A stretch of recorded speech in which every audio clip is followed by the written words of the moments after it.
Vous nous avez missionné en ce sens, l'ensemble des élus régionaux et des services qui ont travaillé sur la question. Il s'agissait de n'oublier personne.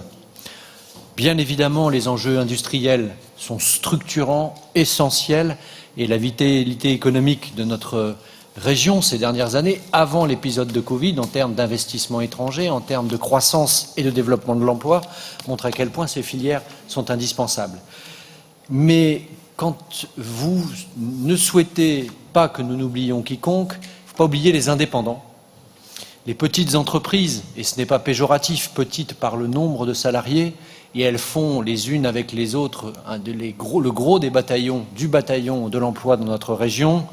Je peux penser bien évidemment aux artisans, aux commerçants, je pense aussi aux acteurs du monde culturel, je pense aussi aux filières agricoles qu'il nous faut soutenir parce qu'elles sont durement éprouvées pour certaines d'entre elles par cette crise sanitaire.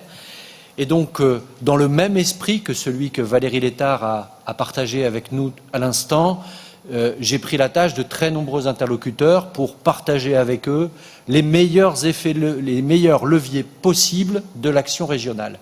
C'est donc un acte 1 sur la base d'un dialogue avec l'ensemble des forces économiques de la région que nous posons aujourd'hui à l'approbation de l'Assemblée.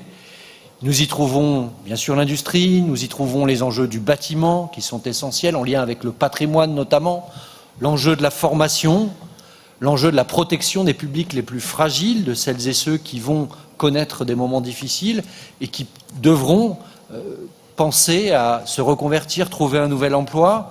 Je veux aborder aussi la question de la performance énergétique. Et nous avons de très bons résultats et un très beau levier dans le domaine du logement à mobiliser pour faire en sorte que cette reconstruction économique soit la plus efficace possible.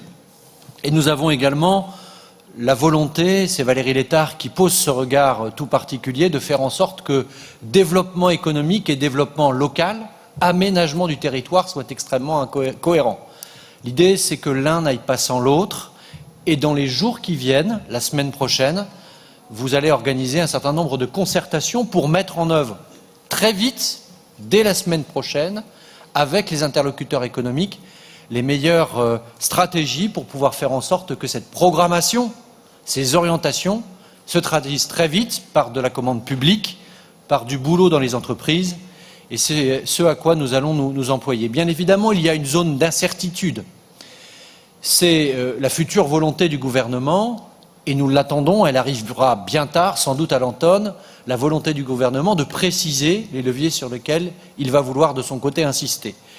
Si nous parlerons demain du partenariat possible entre l'État et les régions pour la relance économique, sur un aspect un peu plus temporel, il est évident que vous avez incessamment tendu la main à l'État depuis le début de la crise.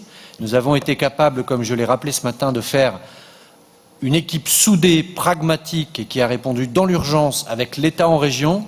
Il est question que demain nous fassions exactement la même chose dès lors que l'État aura confiance dans les collectivités et qu'il nous apportera, nous, conseil régional, les moyens de mettre en œuvre ces orientations qu'ils ont présentées cet après-midi. Merci, Monsieur le Président.